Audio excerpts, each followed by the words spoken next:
vivimos en países ahora donde hay mucha libertad de expresión, pero desafortunadamente lo estamos perdiendo en esta nación y hay que estar atentos para cuando hay que hacer votaciones, votar por la gente correcta. Pero a pesar de eso, es decir, hay cambios drásticos en los conceptos de la persona americana. El otro día estaba visitando una familia y a la hija está estudiando leyes. Y estábamos conversando, no con ella, estábamos hablando entre la mamá y la abuela. Y hice mención a algo que yo dije que no estaba de acuerdo, del presidente Obama. Es un hombre muy inteligente, indiscutiblemente, y tiene una manera fácil de comunicador, porque es como decimos en mi tierra, se peina con la lengua. Entonces, es decir, sí. Y yo espero que pueda cumplir con la gente que están esperando mucho en él, que son los indocumentados, antes de que termine su periodo. Pero le ha tocado un segundo periodo muy difícil. Y oremos por él porque es el presidente y la palabra de Dios nos manda a orar por los gobernantes y todo.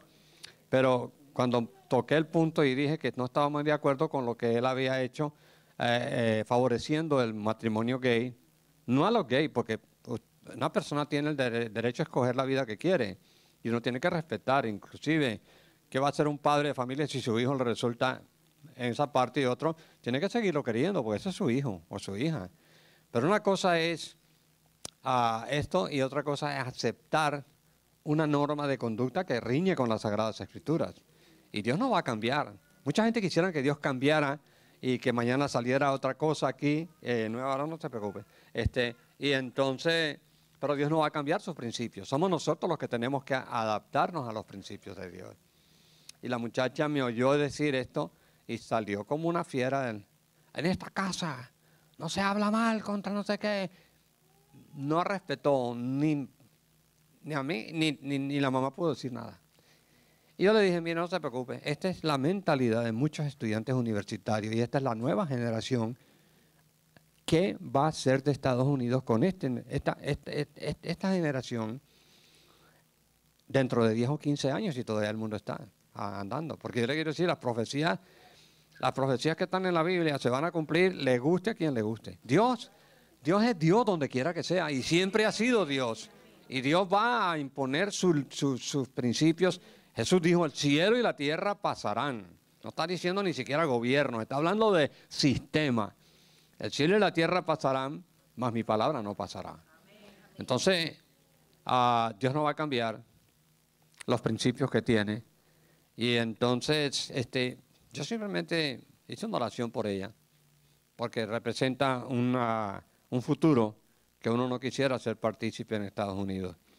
Pero esta mañana el pastor me encomendó no una fácil tarea, sino algo muy específico, y era cerrar el ciclo de conferencias sobre los encuentros que se han estado hablando durante semanas aquí. Encuentros que tuvo Pablo con Jesús en el camino de Damasco, Sadrach, Mesach y Abednego, a 3 hebreos que prefirieron que los quemaran y los metieron en el horno y resultó que aparecieron 4, o sea que Jesús se metió allá con ellos y no se quemaron, dice que ni siquiera olían a humo cuando salieron y que era auténtico el fuego, sí, porque cuando lanzaron a los otros que los habían acusado, esos sí se quemaron. Es lo mismo que pasó con el foso de los leones de Daniel. Daniel fue allá y en alguna forma o les quitó el apetito el Señor o sencillamente le cerró la dentadura y él salió, pero a los otros que lo habían acusado y los tiraron, sí, los leones volvieron a ser los mismos de siempre. Pero otra vez encontramos que estos cambios, como el de Abraham, a Abraham Dios lo saca de su tierra, que en realidad es el antiguo Irak. Darío Silva me decía un día, es que nosotros somos iraquíes cristianos, porque venimos de allá a través de Abraham. Abraham salió de Ur de los Caldeos, antigua Babilonia, a formar un pueblo a través de Jacob, un tipo engañador. A veces uno piensa que Dios simplemente tiene gente holy por todos lados. No, Él no hace unos holy, pero si no, no hay ningún holy de nacimiento. Porque la Biblia dice, en pecado me concibió mi madre. Entonces, este hombre llega y a través de una persona engañosa como Jacob, que eso es lo que significa el nombre Jacob, engañador, Dios lo transforma en un príncipe y convierte y instaura la nación de Israel. Y a través de Israel Dios sigue una cantidad de profecías con profetas, reyes y demás. Y a través de esa nación Dios trae al Mesías. Jesús era judío. Cuando nació en el mundo era judío. Ahora, Jesús no era judío antes de venir a la tierra, porque antes era parte integral de la Santísima Trinidad, Padre, Hijo, Espíritu Santo. Un misterio que todavía sigue grande para todos nosotros. Sin embargo, encontramos que a través de la nación de Israel nace Jesús y de Jesús nace el cristianismo. El día de Pentecostés es el comienzo de la iglesia cristiana. Y en el tiempo de Pedro y Juan y Pablo había dos tipos de iglesia. Una, los judíos convertidos, que es lo que equivale a lo que hoy en día es judíos mesiánicos. O sea, judíos que habían aceptado que Jesús, Yeshua, es el Mesías prometido. Juan 1:11 nos aclara y nos dice, a lo suyo vino, hablando del pueblo de Israel, a lo suyo vino y los suyos no le recibieron, lo crucificaron. Mas a los que le recibieron, a Jesús, les dio Dios el poder, autoridad de ser hechos hijos de Dios a los que creemos en su nombre. Ese es el cristianismo que nosotros vivimos y practicamos hoy en día. Y dice, y los cuales no son engendrados de voluntad de carne, ni de varón, ni de hembra, o sea, no, ya el nacimiento segundo que habla el versículo tiene que ver con lo que está aquí ahora en Juan 3, que tiene que ver con una frase que Jesús acuña y que desde entonces se conoce como el nuevo nacimiento. Y dice, no nacemos ya de papá y mamá, sino un nacimiento interior del Espíritu Santo al Espíritu humano. Ahora, para que usted entienda quién es usted y quién soy yo, tenemos que entender que Dios en la creación dijo, hagamos al hombre conforme a nuestra imagen y semejanza, al hombre y a la mujer. Y ambos tenemos la misma integridad en tres partes divididos, espíritu, alma y cuerpo. Nosotros somos una Trinidad, dijo, hagamos a esta persona que se parezca a nosotros.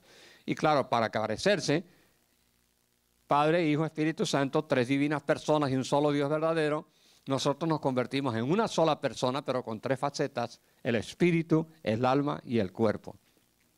El espíritu y el alma nunca mueren. Sea uno pecador o sea un creyente en Cristo, un seguidor de Cristo, no, todos tenemos eternidad adentro. Solamente que al final de la película, al final de la vida humana, unos vamos a ir a un lugar y otros van a ir a otro lugar. ¿Por qué? Por choice, por elección de uno mismo. Dios se lo dijo a los judíos en el tiempo en que estaban allá. Les dijo, aquí los metió a la tierra de promesa y yo les digo, mire, aquí están dos montes. Un monte de bendición y otro de maldición. Ustedes escojan cuál de los dos quieren. Y ustedes saben lo que pasó. Muchos eligieron el monte de la maldición y cayó la maldición. Entonces, nosotros somos personas creadas con un poder espiritual muy peligroso. Yo considero que Dios se arriesgó al crearnos a nosotros. ¿Por qué? Porque nosotros somos una Trinidad, espíritu, alma y cuerpo. El cuerpo es lo único que muere. En realidad, muerte significa separación. Y en la muerte, el cuerpo es el estuche del espíritu y del alma. Es lo que nos vemos visiblemente. Nosotros nos vemos ahora mismo, pero nos vemos por fuera. Hay una caricatura en Argentina que se llamaba Don Chico, el hombre que no tuvo infancia. Y siempre aparecía el tipo diciendo una cosa, era un señor grueso, y él aparecía diciendo, ¡ay, mucho gusto! Pero atrás había un muñequito que mostraba quién era el atrás y decía, desaparécete, o porque eres adentro era completamente contrario a lo que él decía. Entonces, Dios nos ha hecho en esa particularidad como una Trinidad. Cuando muere la persona, lo que enterramos no es el espíritu y el alma, porque son eternos. El polvo se vuelve al polvo de donde vino, y el espíritu a Dios que lo dio. Cuando Dios crea a Adán, crea una particularidad como un muñeco de barro tomado del polvo de la tierra. Está inerme, no se mueve. ¿Hasta cuándo? Hasta cuando dice la Biblia, y Dios sopló aliento de vida. Neuma, de donde viene la palabra neumático, que el aire que le echamos a los neumáticos. Y quiere decir que entonces, ahí en ese instante, Adán se convirtió en una persona viviente. ¿Han notado ustedes que cuando una persona muere, dice, y exhaló el último suspiro? Se desinfló, le quedó, el espíritu se fue a otro lado, pero el cuerpo nunca, es decir, es el que enterramos.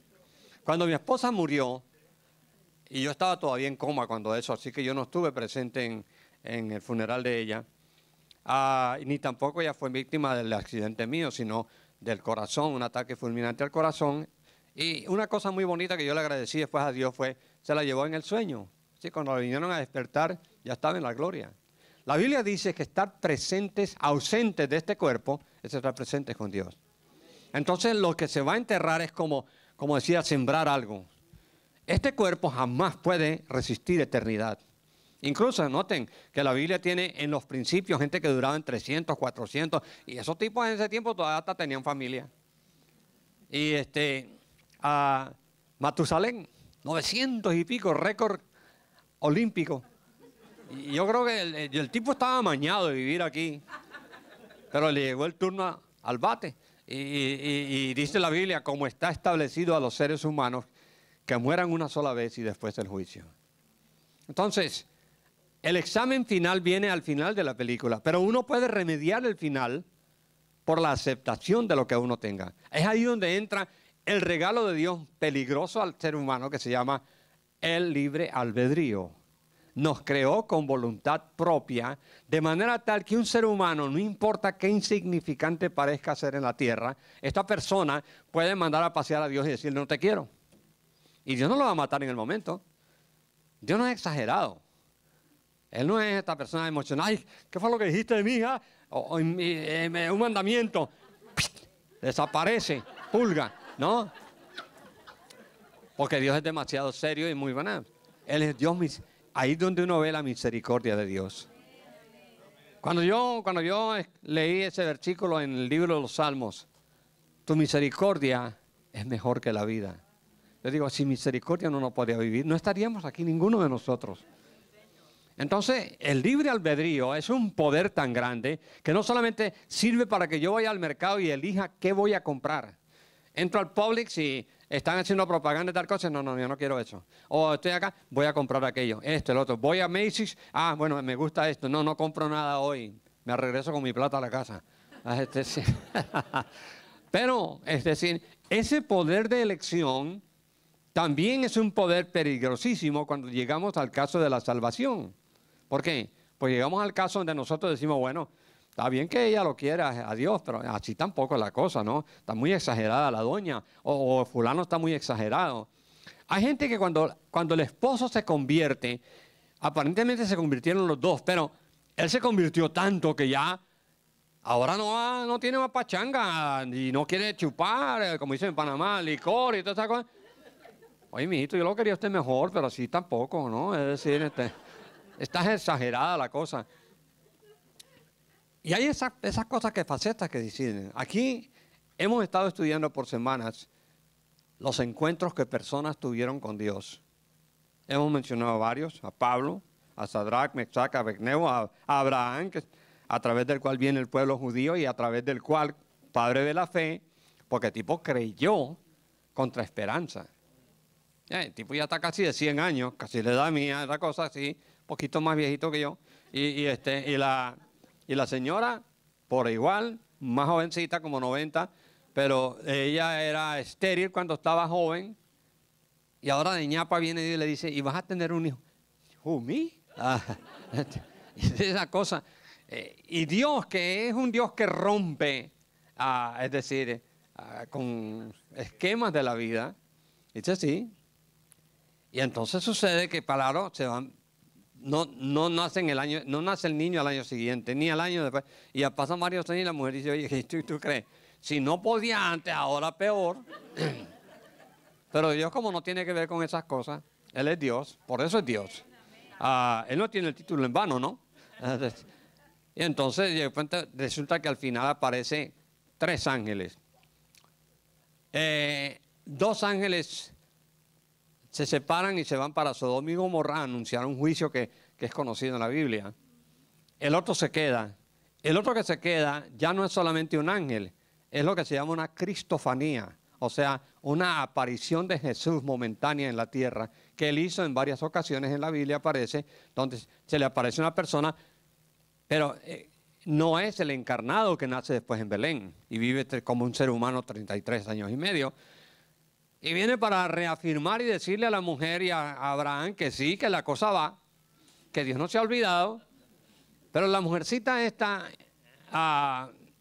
discúlpeme, porque yo también, pues no, como ya estoy casado, no, esto no es nada en contra de las mujeres, pero la mujer decide con que esto se está demorando mucho y hay que meterle una manito a Dios. Entonces, ¿qué hace?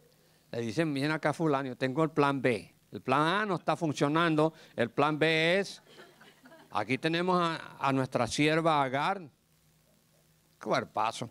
Entonces, ¿no? Entonces, le dice, y él le dice, yo te doy permiso para que, tú tengas something ahí, entonces, entonces, y entonces, ¿qué sucede? ¿Qué sucede? Sucede que Agar, sí, una mujer joven, da a luz un hijo llamado Ismael. ¿Entiende la película por dónde va? Cuando nosotros no hacemos lo que es de Dios, metemos el pie y tenemos consecuencias. Hoy en día Ismael es la proyección del pueblo, es decir, islámico. Y ahí tiene usted a 2 hermanos peleando. Israel, y eso no se va a terminar ahora. A cada rato está metiendo a Estados Unidos allá y otros que no sé qué, y sigue la misma cosa. ¿Hasta cuándo? Según la Biblia, hasta que Cristo venga nuevamente a la tierra e imponga su reinado milenial. Ahora, cuando uno no es la Biblia o no la cree, eso es puras historias, pura paja, no sé qué. Paja, esto resiste la historia del mundo. Esto marca el patrón de conducta de que hay civilizaciones más antiguas que las de nosotros. El imperio romano, el imperio griego, babilónico y todas esas cosas. Y cada uno de esos imperios se fue abajo cuando se pervirtieron y cometieron cosas incorrectas. Llega la paciencia de Dios hasta un momento que Estados Unidos es un imperio decadente. Yo quiero esta nación con todo el corazón, yo me hice ciudadano con mi esposa, yo desde niño vivía acá y le cogí un amor, pero esta es una nación completamente diferente a la que yo conocí hace 20 años, incluso cuando vine.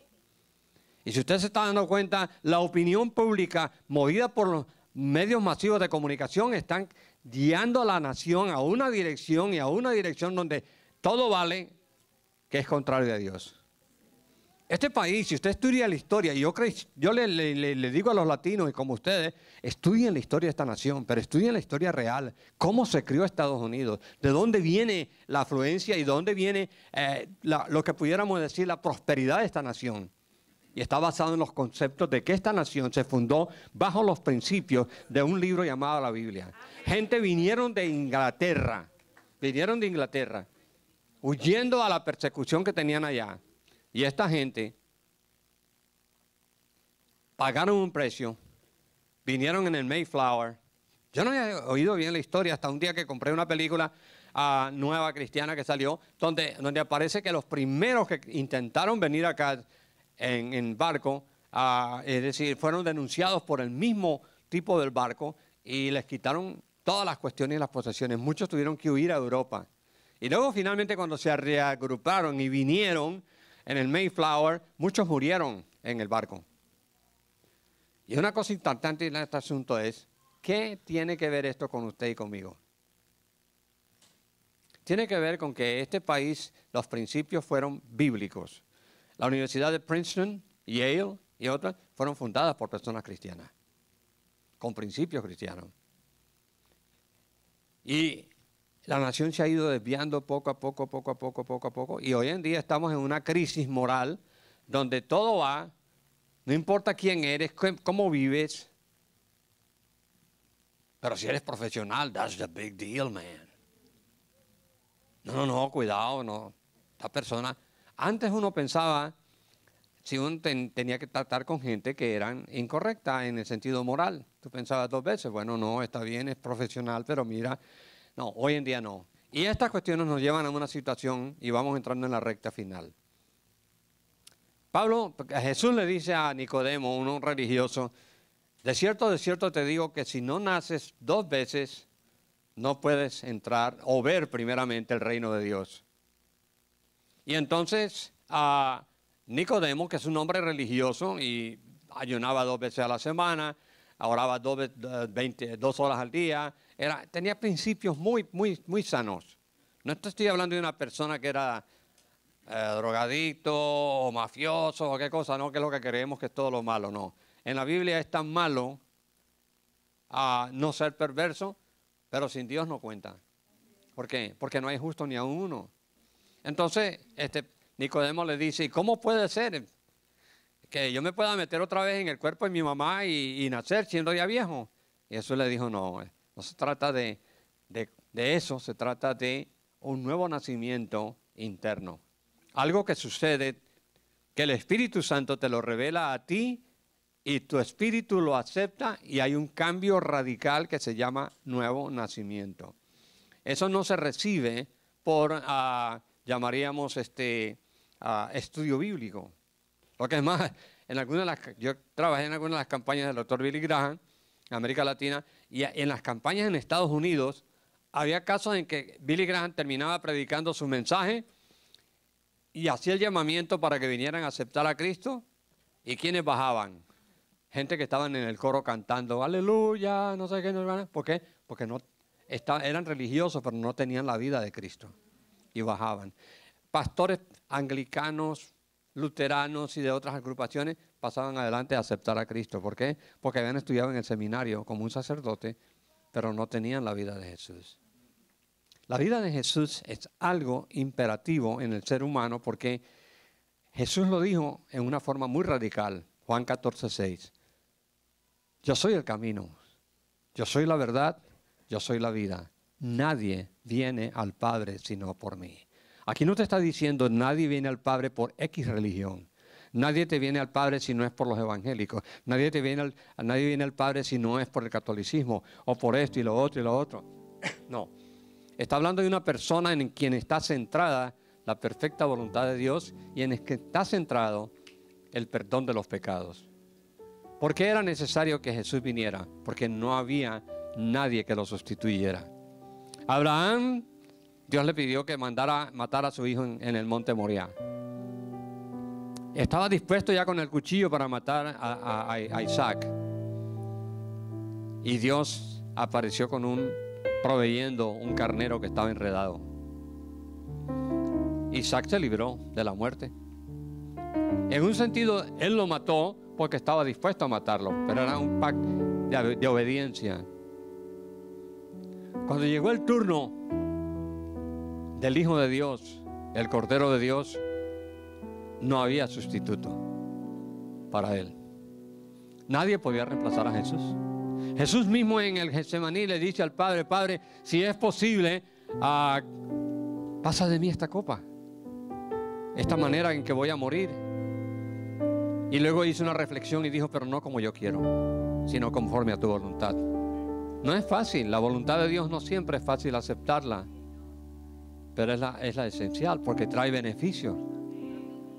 Hay un versículo que me encanta a mí, que resume esa entrega del Padre al Hijo. Bueno, lo tenemos en Juan 3:16. De tal manera amó Dios al mundo que ha dado a su Hijo unigénito para que todo aquel que en él crea no se pierda, mas tenga vida eterna. Pero, ¿qué sucede?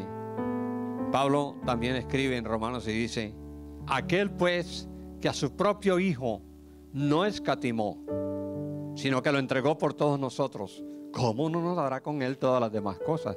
Está hablando de la amplitud de las necesidades personales que tú o yo podamos tener, económicas, morales, como sea, están centradas en si aquel que a su propio Hijo, parte de la Trinidad Santísima, no escatimó, sino que dijo: Isaac se salvó porque había un carnero. Jesús no se salvó porque no había otro cordero que pudiera reemplazarnos. Él es único. No se trata de un cambio o un encuentro con una religión. Se trata de un encuentro con el Creador, el que nos hizo y nos mandó a este planeta. Se trata de un encuentro con una persona que vino dispuesta a vivir una vida en la tierra que era distinta a todo lo que él había vivido eternamente, porque Jesús es eterno. Juan 1:1: en el principio era el verbo era con Dios y el verbo era Dios. Y ahora este verbo viene a la tierra, acepta el desafío, se mete en un cuerpo humano, lo que es más, se mete en una vagina, se mete en el interior de una mujer jovencita, teenager, llamada María, a quien yo respeto mucho porque es una mujer de entrega. Cuando le dice el ángel: bienaventurada eres, dichosa, porque te ha escogido Dios entre todas las mujeres de Israel, querían ser la madre del Mesías. Ella no lo andaba buscando, pero le llegó. Y Dios la escogió, no porque era mejor tal vez que todo el mundo, sino porque Dios escoge. Cuando Él escoge, Él sabe quién escoge. Y me encanta con esta mujer, ni siquiera le dice: dame un chance. Yo hablo primero con José a ver si él está de acuerdo con esto. No. Una mujer de una entrega. A mí me duele que la hayan soplado donde no es. Pero María tiene un centro en la vida nuestra como cristianos y en la iglesia tremendo. Y le contesta al ángel: ¿y cómo va a ser? Porque yo no conozco a varón, todavía no me he unido con José carnalmente, o sea, sexualmente. En aquel tiempo había que esperar 1 año desde el compromiso para casarse. Pero era tan fuerte el compromiso que no es como hoy, que simplemente se rompía el compromiso, sino que allá había que divorciarse. Pero la mujer le dice así, y él le dice: no te preocupes, María, si tú dices ok, la sombra del Altísimo te hará sombra, o sea, el Espíritu Santo, y lo santo que nacerá de ti será llamado Hijo de Dios. Y la respuesta de María es sencillamente: hágase conmigo conforme a tu voluntad. Esa es una entrega. Es una entrega. María tuvo su encuentro feliz y bendito en ese momento. Y al ser así, el Espíritu Santo, en una forma sobrenatural y misteriosa. No me pregunte, porque los misterios y los milagros no tienen cabida en la mente humana, solamente que uno los acepta. No tienen, es decir, expresión clara. Así, si yo te voy a decir cómo fue ese milagro, así, no. Si lo puedes explicar, ya no es milagro. Y entonces pasa lo que pasó, y la mujer quedó impregnada. Primera vez en la historia, nunca se repetirá, en que una mujer queda encinta sin la asistencia de un varón. En que no hay un coito, sino que hay un encuentro sobrenatural del Espíritu Santo con el Espíritu de María, donde esta mujer dice sí, el Espíritu Santo dice: aquí está. ¿Por qué? Porque si Jesús hubiera nacido de José y María, hubiera sido otro pecador más. Era menester que la sangre fuera fluyendo desde el mismo cielo a través de sus venas para que fuera una sangre santa y pura. El Cordero de Dios que quita el pecado del mundo. ¿Has tenido un encuentro con Él? ¿Sabes quién es Él en tu vida? No como es el Dios de tu papá o el Dios de tu mamá. Lo que es más, uno no puede heredar la salvación en el sentido de heredarla. Bueno, mi hija tuvo que aceptar a Jesús personalmente a cierta edad de ella, porque no valía que su papá fuera un pastor. Esto no es por herencias humanas así simplemente.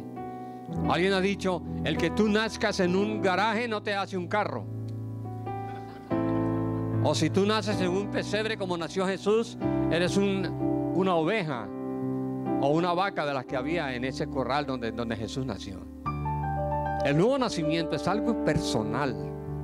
Es una entrega tuya a alguien que te ama y que te mandó al planeta Tierra. Y no importa la edad que tengas, el milagro sucede. Claro, yo lo acepté a los 20 años y doy gracias a Dios porque a mí me regalaron una Biblia y me pusieron en la Biblia a los 18 años. Y acuérdate de tu Creador en los días de tu juventud, antes que vengan los días y los años en los cuales digas no tengo en ellos contentamiento. Y yo decía, esto es para cuando yo esté viejo. Pero no fue así. Gracias a Dios a los 2 años me convertí. Y le entregué mi juventud al Señor. Y yo no, en ningún momento he declarado, ni voy a declarar, perdí mi juventud. ¿Por qué? Porque me entregué a una religión. No, yo no me entregué a una religión, me entregué a una persona que ha hecho de mi vida algo especial y significativo. Y lo que hoy soy lo debo a aquel momento en que yo dije, Jesús, ok, aquí estoy, materia disponible. Creo tu palabra. Creo que no hay otro Salvador. Creo que no hay otro que me pueda llevar en la vida mejor que tú. Yo nunca soñé con tener la vida que he tenido andando con Jesús. Y la propaganda que yo, el pastor Edwin o cualquier predicador que venga aquí le pueda hacer, le va a quedar chiquita a la realidad de la experiencia. Uno muchas veces ve anuncios en televisión y después va y ve el artículo y dice, no, esto no es lo que yo vi en la televisión. Está engañoso esto. Usted jamás podrá decir que un predicador le predicó de un Jesús que usted recibió y le frustró porque no era real, no. Jesús es mejor que la propaganda. El producto es mejor que la propaganda. Jesús te ama y Jesús te invita. Y en Apocalipsis 3:20 dice, aquí yo estoy a la puerta y llamo. Knocking. ¿Cuánto tiempo has estado tocando a la puerta de tu corazón? ¿Cuánto tiempo tú has estado rechazando o aguantando el encuentro con Él? Desiste de rechazarlo. Abre tu corazón y recíbelo, porque Él dice, aquí estoy a la puerta y llamo, y si alguno oye mi voz y abre la puerta, porque esta es una puerta que no tiene cerradura por fuera, sino por dentro. La voluntad, el libre albedrío, otra vez, lo acepto o no lo acepto, está dentro de mi potestad y de mi autoridad. Si alguno oye mi voz y abre la puerta, yo entraré a Él. No te voy a forzar la puerta, sino que voy a entrar cuando tú me invites, y cenaré con Él y Él conmigo. Y concluyo con este versículo. Dios está buscando tu vida y tu corazón porque desea beneficiarte. Se cuenta de el famoso escultor Miguel Ángel, que ha dejado obras de arte maravillosas. Una de ellas la vi en California, en Los Ángeles. El Abraham de Miguel Ángel. Una cosa extraordinaria en mármol. Se dice que un día Miguel Ángel fue a donde la persona que le suplía el mármol para sus estatuas y le dijo, mira Miguel Ángel, te tengo una pieza grande, hermosa. Y él vio la pieza y vale tanto, le dijo. Y Miguel Ángel, con ese área de artista, la miró así, se retiró a un lado y dijo, yo veo en ese pedazo de mármol un Moisés. El tipo dijo, bueno, yo veo un bloque y vale tanto. ¿Cuál es la diferencia entre Miguel Ángel y el tipo que le vendía el bloque? La visión que Dios tiene. A veces muchas personas te han dicho que tú no vales o no cuentas. A veces tú mismo has pensado que no vales tanto, pero vales tanto que Jesús estuvo dispuesto a morir por ti en la cruz. Y cuando Él ve tu vida, Él ve un Moisés. Él ve una obra de arte. Él ve algo precioso que solo Él puede ayudarte a hacer en la vida. No dejes que otros marquen tu vida para mal. Deja que Dios te marque para bien. Sobrenatural. Sobrenatural. Mis padres estaban a punto de separarse, pero gracias a Dios somos una familia. Sobrenatural es haber sido diagnosticada con leucemia hace 24 años y poder estar viva en este momento para disfrutar de mi hija y de mis nietos. Somos alegres. No estoy sola en Presencia Viva. Hacemos las cosas con excelencia. Gente de familia.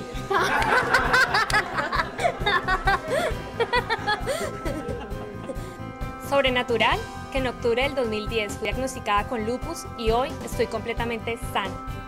Somos generosos. Sobrenatural es haber sufrido un atentado en el año 92 que no pudo cegar mi vida ni mi relación con Dios. Gente de propósito. Somos adoradores. Somos emprendedores. Tenemos mentalidad generacional. Somos soñadores. En Presencia Viva hay un lugar para todos. Aquí en Presencia Viva jugamos, hacemos amigos, Encontramos amor, le damos gracias a Dios, cantamos, somos familia y lo más importante, conocemos a Jesús. En Presencia Viva somos apasionados. Nuestro propósito es entrenar y capacitar a las futuras generaciones para que sus vidas honren a Dios. Venir a Presencia Viva es una experiencia de amistad entre personas de muchas naciones que hemos decidido creer en un Dios sobrenatural. Muchas gracias por acompañarnos hoy. Esperamos que tú también puedas experimentar que el amor y el plan de Dios para tu vida es sobrenatural.